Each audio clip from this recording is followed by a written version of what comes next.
चलिए दोस्तों, तो आज हम शुरू करते हैं। तो आज हम आ गए हैं थर्ड वीडियो पे, understanding literary and archaeological sources के पार्ट 3 पे। तो आज हम देखेंगे एंशंट पाम लीफ और मैन्यूस्क्रिप्ट्स के बारे में। Paper was invented in China in the 3rd century BCE. New techniques led to its increasing use, and by the 4th century, paper had replaced bamboo strips as a standard material for writing in the country. तो paper की शुरुआत देखी जाए तो China से होती है 3rd century में, जो कि नई टेक्नोलॉजीज आ गई थी। उसके बाद से ये 4th सेंचुरी में इसका चलन बढ़ गया था पेपर्स का। उसके पहले लोग पाम लीफ में लिखा करते थे।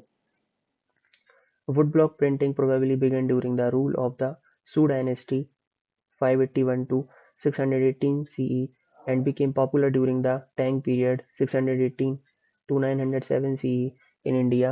On the other hand, traditional writing materials and methods continued to be used for many centuries. तो हुआ क्या है कि जो वुड ब्लॉक प्रिंटिंग थी वो टेक्नोलॉजी यूज़ करी जा रही थी सू डायनेस्टी के द्वारा, और टैंग पीरियड में भी बहुत यूज़ हुई है। पर उस टाइम पे अगर इंडिया में देखा जाए तो इंडिया में ट्रेडिशनल वे ही चल रहा था एंशंट पाम लीफ मैन्यूस्क्रिप्ट्स का। लोग पत्तों पे ही मैन्यूस्क्रिप्ट्स और भी जो चीज़ें रहती थी उनकी जानकारी, रूल्स एंड रेगुलेशंस, वो सब उसमें ही लिखते थे। Ancient India Ancient Indian manuscripts were often made with palm leaves.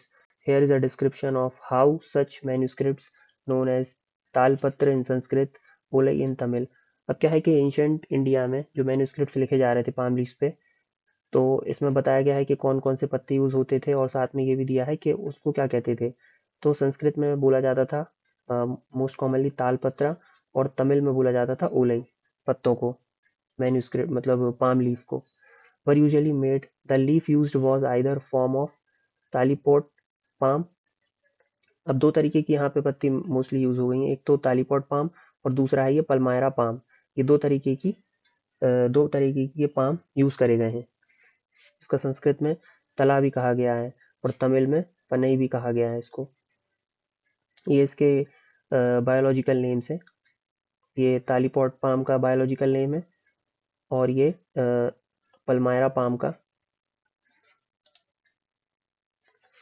The talipot leaf is larger, thinner and more flexible and durable than that of palmyra. अब देखा जाए तो जो तालीपॉट लीफ था वो ज़्यादा बड़ा भी होता था, थिनर होता था और बहुत फ्लेक्सिबल भी होता था और लंबे समय तक चलता भी था, अगर कंपैरिजन करा जाए तो पलमायरा लीफ के कंपैरिजन में। तो यहाँ पे देखा जाए तो जो तालीपॉट लीफ है वो ज़्यादा बेस्ट माना गया है।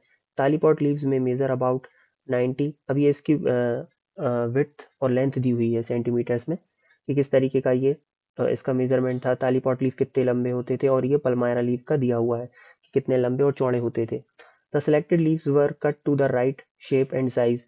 दे वर देन pierced in 1, 2 और 3 places on the left, middle and right top. अब होता क्या था कि सबसे पहले इन पत्तों को लिया जाता था और सेम शेप में काटा जाता था जिसमें इनको लिखना है, मतलब एक तरीके से रेक्टेंगुलर शेप होता था, और उसमें फिर 1 या 2 या 3 छेद करे जाते थे ताकि उसको एक अटैच करा जाए। उसमें एक थ्रेड डाला जाता था और फिर उसको जो पाम लीफ का डंठल होता था उससे, या फिर वुडन रहता था लकड़ी का छोटा सा पीस, उससे उसको काट के मतलब बांध दिया जाता था ताकि वो बाहर ना निकले। A string was woven through these holes and then wound around the leaves. One end of the string was knotted or was tied to a small object, shell, wooden peg और बटन।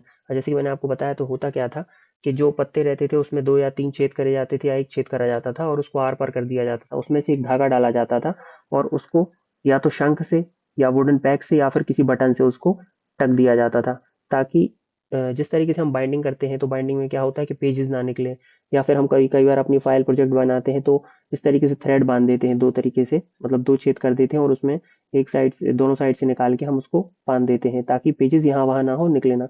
उसी तरीके से ये लोग palm leaf के साथ करते थे। To prevent it from slipping out of the holes, the cover of the palm leaf manuscripts was made of wood, dry palm, petioles, or in rare cases, ivory. The writer engraved letters on the leaf with a stylus, a pointed pen-like object. The leaf was then smeared with soot or powdered charcoal mixed with vegetable juice. अब होता क्या था कि जो writer रहते थे उस एक स्टाइलस पेन का यूज करते थे, और उसको पहले लिखने से पहले वो क्या करते थे, एक चारकोल को और वेजिटेबल जूस को मिक्स करके उसमें पूरी तरीके से लगा लेते थे। so that the black mixture filled the grooves and writing was easily to read. तो इस तरीके से क्या होता था, चारकोल और वेजिटेबल जूस को मिक्स करके लगाने से होता क्या था कि अच्छे से लिखा भी जाता था और पढ़ने में भी आसानी होती थी. The letters run parallel to the length of the leaves in some cases where the leaf was very long, or when the text was in verse the words were written in 2 or 3 columns. अब कई बार क्या होता था letter बड़े होते थे छोटे होते थे तो वो लोग अपने हिसाब से एडजस्ट कर लेते थे उसको, जैसे कुछ वर्स में है तो वो 2 से 3 कॉलम में भी लिख लेते थे, तो वो उस टाइम में अपने हिसाब से उसको एडजस्ट कर लेते थे. If there was a commentary it was usually written above below or sometimes around the text. जैसे कमेंट्री होती थी तो उसको वो या तो ऊपर लिखते थे या नीचे लिखते थे या कभी अराउंड में मतलब बीच में भी लिख देते थे. Page numbers were often given in the right margin, और जो पेज नंबर होते थे वो राइट मार्जिन की तरफ होते थे. देखिए इस तरीके से होता था. ये बीच में देखिए एक छेद है और ये एक लकड़ी का ये निकला हुआ है, इससे इसको टक करा गया है, तो क्या होगा पेजेस बाहर नहीं जाएंगे और पढ़ने में आसानी होगी. और सिस्टमेटिक लगा भी सकते हैं जैसे ये इसमें क्या हुआ है. और ये है वो स्टाइलस जिससे लिखा जाता था. देखिए अब इसमें ये 2 होल बने हुए हैं. जिस जिस तरीके से हम फाइल बनाते हैं आज तो होल कर देते हैं उसमें 2 साइड से, उसी तरीके से ये पहले ऐसे चलते थे. और ये देखिए इस तरीके से इसको एक सा काट लिया जाता था पूरा शेप में. Palm leaf manuscripts had to be stored very careful as they were vulnerable to many natural hazards such as heat, insects, water, fungus, dust and fire, as well as the danger of destruction by human hands. अब होता क्या था कि इनको बहुत तरीके से संभाल के रखना पड़ता था, नहीं तो ये इनका खराब होने के चांस ज़्यादा रहते थे. अब इनको आग से बचाना है, पत्ते हैं तो वो तो जल जाएंगे. आग से बचाना है, कीड़े से बचाना है, पत्तों में कीड़े भी लग जाते हैं. और पानी से बचाना है, गीले हो जाएंगे तो ज़रूरी है कि वो जो उसमें लिखा है वो मिट जाए, या फंगस भी लग जाती है कई बार. और डस्ट कचड़े वगैरह से भी बचाना, इनकी सेफ्टी बहुत अच्छे से करनी पड़ती थी और आग से भी बचाना पड़ता था. और कई बार ह्यूमन हैंड से भी. कई बार लोग हैं किसी को पसंद नहीं आ रहा किसी का टेक्स्ट तो वो जला देते हैं या गायब कर देते हैं, इस तरीके से भी होता है. Scribes kept the manuscripts tradition alive by repeatedly making copies of old manuscripts. The vibrant tradition started declining around the 19th century with the coming of the printing press. अब स्क्राइब्स क्या होते हैं, स्क्राइब्स वो होते हैं जैसे कोई राजा है तो वो अपने दरबार में किसी को रखेगा ताकि वो जो मैन्यूस्क्रिप्ट है उसकी कॉपीज बनाता जाए. तो ये क्या करते थे स्क्राइब्स, मैन्यूस्क्रिप्ट्स को जिंदा रखने के लिए जो पुराने हैं उनकी कॉपीज बनाते जाते थे. क्योंकि पहले ऐसे कोई प्रिंटिंग मशीन तो थी नहीं, तो वो क्या करते थे हैंड रिटन ही बनाते जाते थे ताकि लोगों को आगे पढ़ने में आसानी हो. तो पर इसका जो चलन है वो धीरे धीरे डिक्लाइन हुआ 19 सेंचुरी में जब ये प्रिंटिंग प्रेस आ गया. There are special techniques for treating and preserving old palm leaf manuscripts. First the manuscripts is fumigated और ट्रीटेड विद इंसेक्टिसाइड्स. अब क्या होता था कि इनको बचा के रखने के लिए इनके ऊपर इंसेक्टिसाइड्स भी लगाए जाते थे, मतलब ताकि कीड़े वगैरह ना लगे और फंगस वगैरह ना लगे. इस वजह से कुछ सॉल्यूशन वगैरह ये क्लोरोमेट सॉल्यूशन और फॉर्मेल्डिहाइड इस तरीके से लगाए जाते थे. फिर the leaves are then cleaned using solvents such as water, detergents or ethyl alcohol. Next, any split, broken or damaged portion are repaired. अब क्या होता था कई बार टूट जाता था या कुछ फट जाता था तो उसको रिपेयर भी किया जाता था. This can be done using a special thin paper and water soluble mixture including small quantities of polyvinyl acetate and methyl cellulose. अब ये इस तरीके से ये लोग इसका यूज़ करके अगर कुछ टूट गया है, कुछ टुकड़ा इधर उधर निकल गया है तो उसको रिपेयर करते थे. Once the repairs are complete the leaves are oil to make them flexible and polished gently with a soft dry cloth.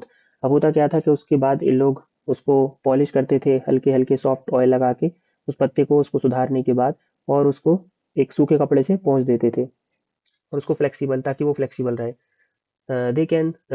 They can then be restrung and the covers attached. The repaired manuscript has to be stored carefully so that it is protected from any fresh damage. अब जिस तरीके से कुछ damage हुआ है उसको जोड़ने के बाद उनको एक उसको तरीके से रखना पड़ता था ताकि कुछ दोबारा दूसरा डैमेज ना हो जाए. The discovery, preservation and care of the ancient manuscripts are crucial parts of the preservation of the historical heritage. There are thousands of old manuscripts in the various parts of the subcontinents whose contents have not yet been studied or published. It is impossible to estimate just how many have been destroyed and how many are waiting to be discovered. अब देखिए क्या है कि history है तो इसमें क्या है कि बहुत सारे तो हमें मिल चुके हैं मैन्यूस्क्रिप्ट्स, अब बहुत सारे मिले भी नहीं हैं. तो ऐसा हो सकता है कि बहुत सारे नष्ट कर दिए हों, डिस्ट्रॉयड कर दिए हों, या ऐसा भी हो सकता है कि बहुत सारे मिलने बाकी हों क्योंकि मैन्यूस्क्रिप्ट से अलग अलग जगह पे लोग रह रहे थे. तो जहाँ पे अभी तक जैसे जैसे एग्जीक्यूशन होता है, खुदाई होती है, या कहीं पे भी कुछ मॉन्यूमेंट पाया जाता है तो आर्कियोलॉजी वाले सर्च करते हैं, रिसर्च करते हैं, देखते हैं कुछ इस तरीके का पाया जाता है तो आगे देखते हैं। पर अगर बहुत सारी चीज़ें ऐसी हैं कि अभी तक डिस्कवर नहीं हुई हैं, और हिस्ट्री ऐसा सब्जेक्ट है या हिस्ट्री ऐसी चीज़ है कि कल कुछ आ जाए, जैसे कि कुछ और एग्जीक्यूशन हो जाए तो हमें कुछ नई जानकारी पता चल जाए।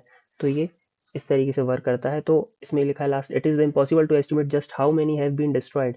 तो हमें ये भी नहीं पता कि कितने डिस्ट्रॉय हो चुके हैं और कितने अभी बाकी हैं डिस्कवर होना, तो आगे और भी डिस्कवर हो सकते हैं। So thank you for watching.